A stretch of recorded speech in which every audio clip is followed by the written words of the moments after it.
Мындай кокустуктар энергетиктердин жумушунда кездешүүчү кооптуу абалдар. Жөнөкөй эмес кырдаалда кызматкерлердин абалы андан чыгып кетүү, жабыркаган кесиптешин куткаруу эрежелери окутуу процессинде көрсөтүлөт. Техникалык коопсуздук боюнча окуулар Сузак райондук электр тармактар ишканасында өткөрүлдү. Эң маанилүүсү ар бир кызматкердин ден соолугу жана коопсуздугу биринчи орунда турат. Биз азыркы учурда Жалал Абад электр тармактар ишканасынын буйругунун негизинде январь айынын 10-нан баштап февралдын аягына чейин окуу жумуштарын алып барып атабыз. Адамды ток ургандагы учурда эмне жардам кылуу керек? Кокус өрт чыгып кеткен учурдачы мына ушул өңүттөгү суроолордун жообу 2 ай аралыгында окутууларда теориялык жактан окутулуп, практикалык жактан көрсөтүлөт. Алып түшкөндө ошол мамчанын үстүндө токко түшкөн адамды биринчи ошол жерден текшерип алабыз. Бирок 2-3 секундтан ичинде текшерип алабыз дагы.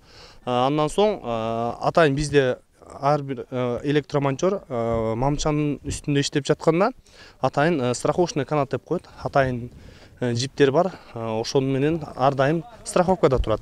Ошонун жардамы менен бир электромонтер аны мамчанын өзүнө тийгизбестен, буттарын же башка денесин эч жерге тийгизбестен кармап кошо алып түшөт. Март айынан тарта электр тармактар ишканасында келерки кыштын камын көргөн ремонттук сезон иштери кызуу башталат.